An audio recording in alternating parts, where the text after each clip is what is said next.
بل یہاں پر میں 3 وظیفے ایسے بتاؤں گا انشاءاللہ جو ٹاپ آف دا لسٹ 3 وظائف ہیں مصیبت اور پریشانی میں تکلیف دور کرنے کے لیے، سنت وظائف آپ صلی اللہ علیہ وسلم کی طرف سے تعلیم فرمائے ہوئے۔ ان میں سے پہلا وظیفہ یہی جس کا قرآن میں بھی ذکر آ گیا کہ جو ان الفاظ کے ساتھ ہمیں پکارے گا، اللہ تعالیٰ فرماتا ہے کذالک ننجی المؤمنین، ہم اہل ایمان کو بھی نجات دیں گے اس طریقے سے، صرف یونس کو نہیں، اہل ایمان کو بھی۔ چنانچہ اسی کانٹیکسٹ میں پہلا وظیفہ ہے یہ لا الہ الا انت سبحانک انی کنت من الظالمین کا۔ لیکن اس سے پہلے میں ایک امپورٹنٹ بات کروں دعا کے حوالے سے کہ دعا کی قبولیت کا ایک پروٹوکول بھی ہے۔ ویسے تو آپ مسئلہ 82 دیکھیں گے، اس میں میں نے اور باتیں بھی کی ہیں، ٹاپک دوسری طرف چلا جائے گا، لیکن انصاف ہے کہ میں اس چیز کو بھی ایڈریس کروں۔ جامعہ ترمذی میں صحیح سند کے ساتھ یہ حدیث موجود ہے، انٹرنیشنل نمبر کے مطابق 593 نمبر حدیث ہے، اور یہ حدیث مشکات میں آپ کو پہلی جلد میں درود شریف والے چیپٹر میں بھی مل جائے گی۔ اور مشکات کو میں نے ڈکلیئر کیا ہے مشکات از دا انسائکلوپیڈیا آف حدیث، یعنی آپ کو جتنی حدیثیں سکیٹرڈ فارم میں ملیں گی کتب ستہ اور اس سے بھی باہر 13 کتابوں میں، مشکات میں آپ کو مل جائیں گی۔ میں نے اسی لیے مشکات پہ پورا لیکچر ریکارڈ کروا دیا ہے، مسئلہ نمبر 111B کے عنوان سے مشکات المصابیح کا مکمل تعارف، وہ ضرور دیکھیں۔ یعنی مشکات 3 جلدوں میں آپ لے لیں تو انسائکلوپیڈیا آف حدیث آپ کے پاس آ گیا۔ 6294 احادیث ہیں، اور اس میں چونکہ احادیث کی تکرار نہیں ہے تو کتب ستہ اس کے علاوہ بھی 12-13 کتابیں جو ہیں اس میں کور ہیں، اس میں بھی یہ حدیث موجود ہے۔ جامعہ ترمذی میں انٹرنیشنل نمبر کے مطابق 593 نمبر۔ سیدنا عبداللہ ابن مسعود رضی اللہ تعالیٰ عنہ کہتے ہیں کہ ایک دفعہ میں آپ صلی اللہ علیہ وسلم کی موجودگی میں نماز پڑھ رہا تھا، اور سیدنا ابو بکر اور عمر رضی اللہ تعالی عنہما وعلیہم السلام وہ بھی وہاں پہ موجود تھے۔ میں نماز کے جب یعنی کہ تشہد میں بیٹھا، میں نے اللہ کی حمد کی، التحیات للہ والصلوات والطیبات، اس کے بعد درود پڑھا، اور اس کے بعد میں نے دعا مانگنا شروع کی تو آپ صلی اللہ علیہ وسلم نے ارشاد فرمایا سل تعطا سل تعطا، مانگ تجھے دیا جائے گا، مانگ تجھے دیا جائے گا۔ یعنی جو درود شریف اور ذکر کے ذریعے متوجہ ہوتا ہے اللہ تعالیٰ اس کی دعا قبول کرتا ہے۔ اور پھر ابن مسعود ادھر ہی روایت کرتے ہیں، ساتھ ہی جامعہ ترمذی میں دوسری حدیث ہے صحیح سند کے ساتھ کہ ایک شخص آیا، اس نے جو ہے وہ نماز کے دوران حمد و درود کے بغیر ڈائریکٹ اللہ سے مانگنا شروع کر دیا۔ تو جب وہ فارغ ہوا آپ صلی اللہ علیہ وسلم نے اسے بلا کر کہا کہ سائل تو نے مانگنے میں جلدی کی، تجھے چاہیے کہ جب دعا مانگنے لگے پہلے اللہ کی حمد بیان کر، پھر مجھ پر درود پڑھ، اور پھر اللہ کی طرف متوجہ ہو۔ اور اس حدیث میں آتا ہے کہ ایک اور شخص آیا، یعنی ابن مسعود وہ خود تھے، اور اس نے اللہ کی حمد اور درود کے ذریعے دعا مانگی تو آپ صلی اللہ علیہ وسلم فرمایا سل تعطا، مانگ تجھے دیا جائے گا، مانگ تجھے دیا جائے گا۔ درود شریف پہ میں الگ سے بھی لیکچر دے چکا ہوں، مسئلہ نمبر 56 کے عنوان سے 2 گھنٹے کی گفتگو ہے۔ درود شریف کے صحیح فضائل اور صحیح احکام و مسائل بڑی ڈیٹیل کے ساتھ ہر اینگل سے درود شریف کے حوالے سے آپ کو وہ سمجھ لیں کہ انسائکلوپیڈیا ہے وہ لیکچر، مسئلہ نمبر 56 اہل سنت پاک.com پہ۔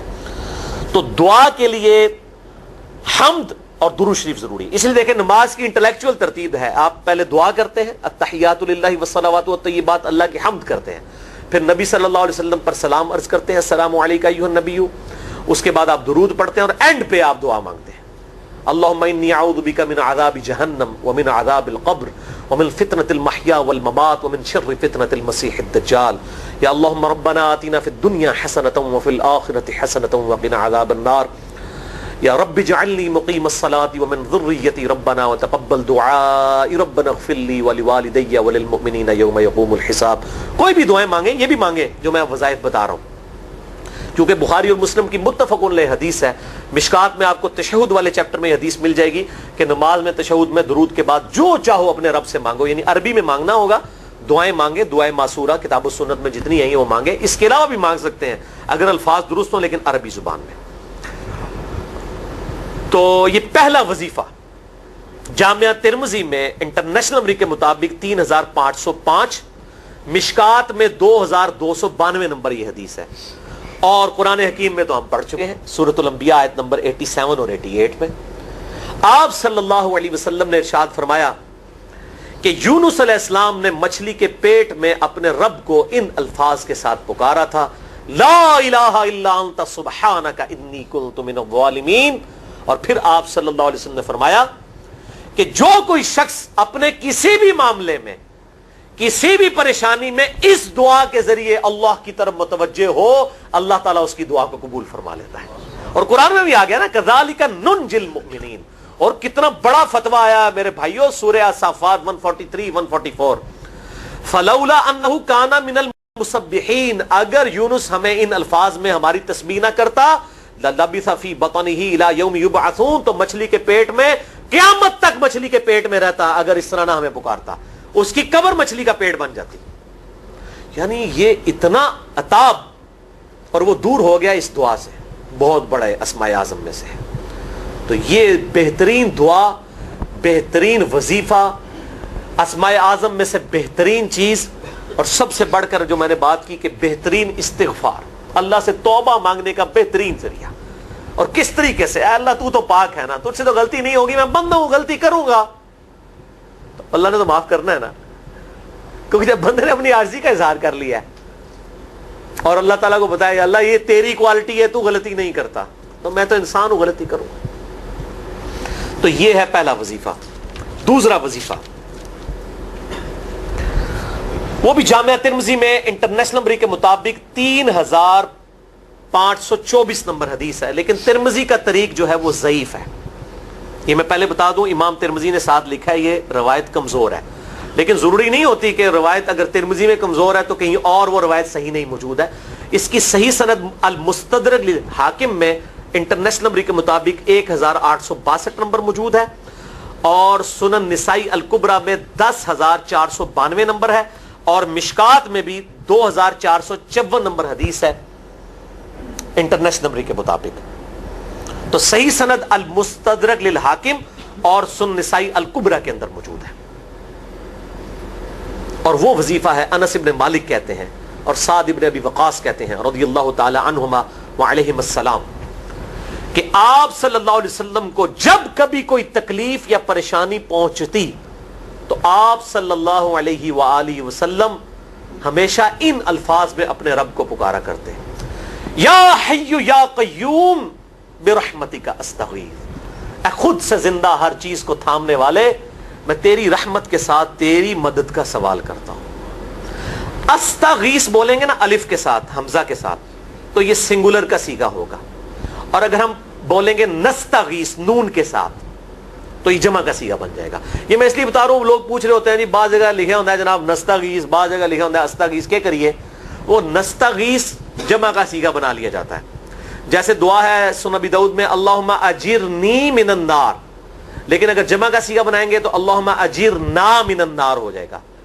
اس طریقے سے دعائے قنوت کے الفاظ ہیں اللہم اہدنی فی من ہدیت, تو جمع کا صیغہ ہوگا اللہم اہدنا فی من ہدیت. یہاں پر بھی ہے یا حی یا قیوم برحمتک استغیث سنگولر کا صیغہ, اور نستغیث پلورل کا صیغہ, جمع کا صیغہ. کتنی بہترین دعا ہے, اے خود سے زندہ ہر چیز کو تھامنے والے, میں تیری رحمت کے ساتھ تیری مدد کا سوال کرتا ہوں. تو یہ بھی اسماء اعظم میں سے ہے. سنن نسائی الکبریٰ کے اندر صحیح سند کے ساتھ 10492 اور المستدرک للحاکم میں 1862 نمبر. اب یہاں پہ میں ایک ضمناً بات بتا دوں سنن نسائی الکبریٰ کے بارے میں, چونکہ اکثر لوگ پوچھتے ہیں. میرے بھائیوں, ایک سنن نسائی وہ ہے جو کتب ستہ میں ہم پڑھتے ہیں, اس میں یہ کتاب لکھی ہے امام احمد بن شعیب نسائی رحمہ اللہ تعالی المتوفی 303 ہجری. کتب ستہ میں یہ ویسے 5ویں نمبر پہ گنی جاتی ہے, لیکن بخاری اور مسلم کے بعد دنیا میں سب سے صحیح ترین کتاب سنن نسائی ہے. سب سے کم ضعیف حدیثیں اس کے اندر ہیں. بخاری مسلم کے بعد تیسرا نمبر اس کتاب کا ہے. دنیا کی کوئی حدیث کی کتاب بخاری مسلم کے بعد صحیح نہیں ہے جتنی سنن نسائی ہے. سنن نسائی جو ہمارے پاس کتب ستہ میں ہے نا, اس میں ہے 5761 احادیث انٹرنیشنل نمبر کے مطابق, اور یہ ساری انٹرنیشنل کتابیں عربی میں, انگلش میں اور اردو میں ہماری ویب سائٹ اہل سنت پاک.com پہ فری اس کا PDF موجود ہے, آپ ڈاؤن لوڈ کر سکتے ہیں. 5761 احادیث ہیں اس سنن نسائی میں جو ہمارے پاس ہے. اسے ویسے ٹیکنیکل لینگویج میں کہا جاتا ہے سنن نسائی الصغریٰ, چھوٹی سنن نسائی, کیونکہ امام نسائی نے یہ کتاب نہیں لکھی تھی. امام نسائی نے کتاب لکھی تھی سنن نسائی الکبریٰ, بڑی سنن نسائی، اور اس میں حدیث ہیں انٹرنیشنل نمبر کے مطابق 11,770، بخاری مسلم سے بھی زیادہ حدیث ہیں اس میں. لیکن یہ امام نسائی کے ایک شاگرد تھے امام ابن السنی، انہوں نے اس کو مختصر کر کے نا چھوٹی کتاب بنا دیا، اور اب پبلک میں یہی چھوٹی کتاب مشہور ہے. اس کی وجہ سے جب ہم سنن نسائی الکبریٰ کا آپ مشکات میں دیکھیں گے نا تو وہ فرق نہیں کرتے ہیں. جب وہ سنن نسائی کا حوالہ دیتے ہیں نا تو آپ کو نسائی میں وہ ملے گا بھی نہیں، وہ الکبریٰ میں ہوتا ہے، کیونکہ وہ اس تفریق کو مانتے نہیں، وہ تو سنن نسائی الکبریٰ کو سنن نسائی مانتے ہیں. جبکہ ہماری پبلک جو ہے وہ سنن نسائی، وہ میں اب حوالہ دے رہا ہوتا ہوں کہ جی سنن نسائی الکبریٰ میں 9,928 نمبر حدیث ہے کہ جو آیت الکرسی پڑھ لے فوراً بعد کسی بھی نماز کے فرض کے فوراً بعد تو مرتے ہی جنت میں داخل ہوگا. تو لوگ کہتے ہیں جناب نسائی تے حدیث ہیں جناب 5,761 نے، تسی 9,928 کی تمہیں دس دیو. تو میں ساتھ حالانکہ بول رہا ہوتا ہوں سنن نسائی الکبریٰ، میں نے کبھی اس کے بغیر نہیں بولا. تو الکبریٰ سے آپ کا دماغ تو کام کرنا چاہیے، الکبریٰ کیوں بول رہا ہے ساتھ؟ کوئی یہ صغریٰ بھی ہے جس کی یہ الکبریٰ ہے بڑی، اور ہمارے گرین کارڈ میں یہ وظیفہ لکھا ہوا ہے الکبریٰ کے ساتھ.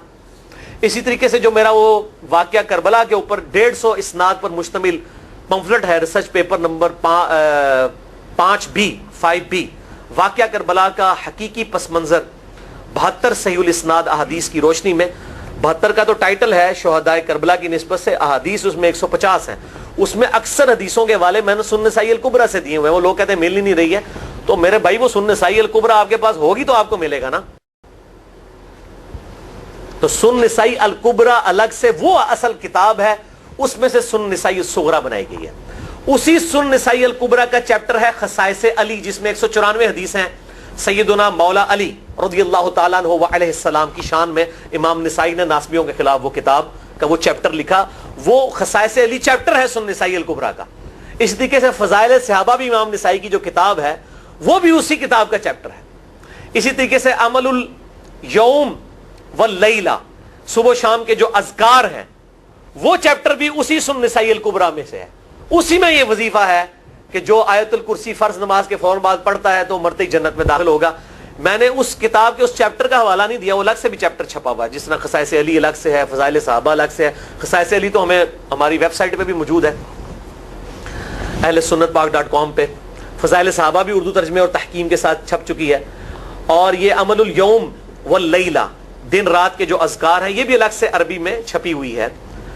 تو میں اس کا حوالہ نہیں دیتا، میں سنن نسائی الکبریٰ کا کہتا ہوں 9,928 آیت الکرسی کا وظیفہ. تو یہ سنن نسائی الکبریٰ کا میں نے حوالہ دیا ہے یا حی یا قیوم برحمتک استغیث 10,492 صحیح طریق ہے. بعض اوقات کسی ایک کتاب میں ضعیف، ترمذی کا اس کا طریق جو ہے وہ ضعیف ہے، سنن نسائی الکبریٰ اور المستدرک للحاکم کا طریق جو ہے وہ بالکل صحیح ہے. جس طریقے سے سنن ابی داؤد اور سنن ابن ماجہ میں کتاب النکاح چیپٹر میں حدیث ہے، اگر میں سجدہ جائز سمجھتا تو بیویوں کو کہتا کہ اپنے خامدوں کو سجدہ کریں اس حق کے سبب جو اللہ نے ان کو دیا ہے. تو ابو داؤد اور ابن ماجہ کی روایت ضعیف ہے، اس میں شریک القاضی مدلس ہیں اور ان سے روایت کر رہے ہیں، اور مدلس کی ان والی روایت سما کی تصریح کے بغیر ضعیف ہوتی ہے. لیکن ہم اس حدیث کو صحیح کہتے ہیں کیونکہ اس سما کی تصریح سنن البہیقی کے اندر موجود ہے الکبریٰ میں. تو ہم پھر اس کی بنیاد پہ کہتے ہیں چونکہ وہاں پر صحیح، لہذا اس کو ہم کہتے ہیں شواہد کی بنیاد پہ صحیح. یہ میں آپ کو ٹیکنیکل چیزیں بتا رہا ہوں، یہ وہ چیزیں جو آپ کے کئی وہ جو بڑے بڑے علماء پڑھ کے فارغ ہوتے ہیں ان کو بھی یہ باتیں نہیں پتہ ہوتی ہیں. وہ کہتے ہیں جناب آپ کی تو پڑھے ہو، اور میں کہنا پائی میرے آئنسٹائن تے نیوٹن کو کسی مدرسے تو پڑھنے کی ضرورت نہیں ہوتی. نیوٹن 8ویں کلاس ہی نسیا ہوا ہے، آج نیوٹن ہوتے PhD ہوتی فزکس تھی. مجھے غامدی صاحب کا جملہ یاد آیا، ان سے کسی نے پوچھا کہ یہ جو روایتی علماء ہیں اور مولانا مودودی آپ ان کو کیسے دیکھتے ہیں؟ ان کا روایتی علماء جو ہیں یہ تو مدرسوں کے اسٹوڈنٹس اور فاروق تحصیل ڈگری ہولڈر ہیں، اور مودودی صاحب جو ہیں ان کی مثال تو آئنسٹائن اور نیوٹن والی ہے، ان کے اوپر PhDs ہوتی ہیں. یہ گاڈ گفٹڈ صلاحیتیں ہوتی ہیں. ان مدرسوں کی آؤٹ پٹ مودودی صاحب اور ڈاکٹر اسرار، ڈاکٹر ذاکر نائک اور احمد دیدار صاحب تو نہیں ہو سکتے. یہ گاڈ گفٹڈ صلاحیتیں ہوتی ہیں. تو میں اس لیے ساتھ ساتھ کلیئر کر رہا ہوں تاکہ یہ جو ایمبیگوٹیز آتی ہیں اس حوالے سے وہ کلیئر ہو جائے. بہرحال یہ دوسرا وظیفہ ہو گیا.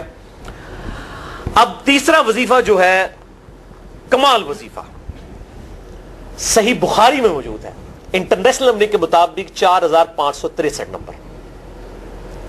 ابن عباس رضی اللہ تعالی عنہما کہتے ہیں وعلیہم السلام، وہ کہتے ہیں کہ سیدنا ابراہیم علیہ السلام کو جب آگ میں پھینک رہے تھے نا تو ابراہیم علیہ السلام نے اس وقت کہا تھا حسبنا اللہ و نعم الوکیل، ہم نے اللہ ہی پر بھروسہ کیا اور وہی بہتر کارساز ہے.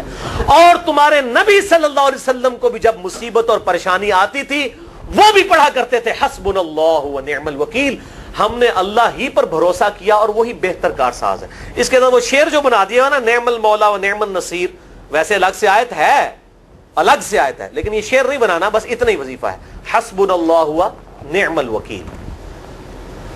اور یہ جو انہوں نے کہا کہ نبی صلی اللہ علیہ وسلم بھی یہ کہتے تھے، اس کا ذکر الحمدللہ قرآن میں بھی موجود ہے، اس سے بھی بڑھ کر سورہ آل عمران کی 173 نمبر آیت میں ہے کہ جب نبی صلی اللہ علیہ وسلم اور اہل ایمان کو یہ خبر پہنچی کہ کافر ان کے خلاف سازشیں کر رہے ہیں، تو نبی اور اہل ایمان نے پکارا حسبنا اللہ و نعم الوکیل. تو حسبنا اللہ و نعم الوکیل قرآن کی آیت بھی ہے، اور یہ ہے وہ آیت، وظیفہ قرآن میں آیا ہوا ہے یہ آل عمران 173 اور صحیح بخاری 4563. اور مجھے بڑا وجد آیا کہ ابراہیم علیہ السلام کو جب آگ میں پھینکنے لگے تھے انہوں نے اس وقت اللہ کو ان الفاظ کے ساتھ پکارا حسبنا اللہ و نعم الوکیل.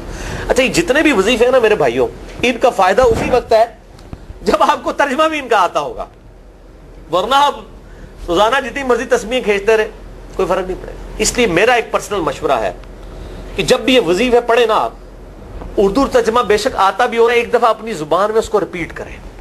یعنی آپ پڑھیں حسبنا اللہ و نعم الوکیل، میں نے اللہ ہی پر بھروسہ کیا اور وہی بہتر کارساز ہے.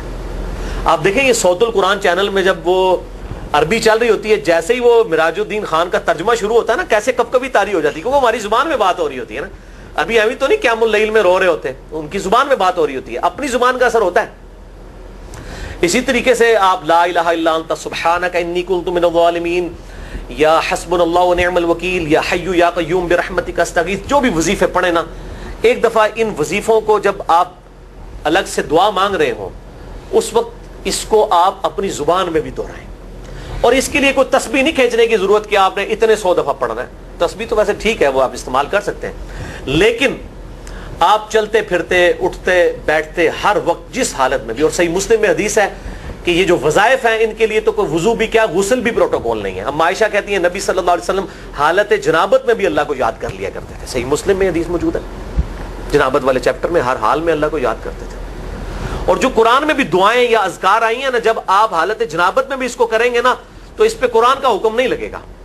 تو جامعہ ترمذی اور ابو داؤد میں جو حدیث ہے کہ حضرت علی کہتے ہیں نبی صلی اللہ علیہ وسلم کو حالت جنابت کے علاوہ کوئی اور حالت قرآن پڑھنے سے مانے نہیں ہوتی تھی، تو اس سے مراد قرآن کی تلاوت ہے. اگر قرآن کی دعائیں جیسے ہیں بسم اللہ الرحمن الرحیم، یہ بھی تو قرآن ہے، سبحان اللہ بھی تو قرآن ہے، الحمدللہ بھی تو، یہ اذکار جو ہے نا جب آپ اذکار کی نیت سے پڑھ رہے ہوں گے پھر یہ قرآن نہیں شمار ہوں گے، ذکر شمار ہوں گے.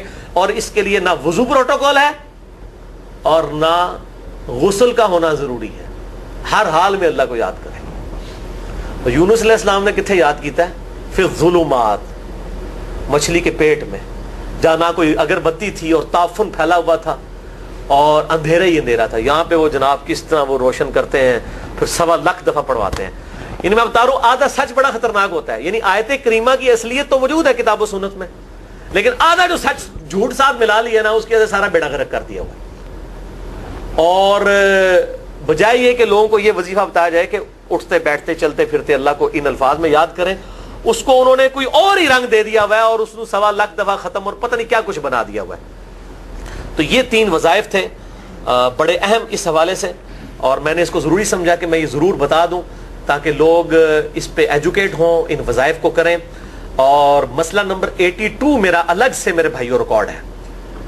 مسئلہ نمبر 82 اسماء اعظم اور دعا کی قبولیت سے متعلق جتنی بھی چیزیں ہیں میں نے اس میں بڑی ڈیٹیل کے ساتھ الحمدللہ کئی اور وظائف بھی بتائے ہیں، لیکن اب وہ اتنے وظائف کوئی جمع کرنے کی ضرورت نہیں ہے. موٹے موٹے 3 وظیفے جو بتا دیے انہی کو اگر کوئی لے لے اپنی دعاؤں میں انہی وظائف کو کرے تو اللہ تبارک و تعالی ہر معاملے میں جو ہے وہ انشاءاللہ تعالی کفایت فرمانے والا ہے.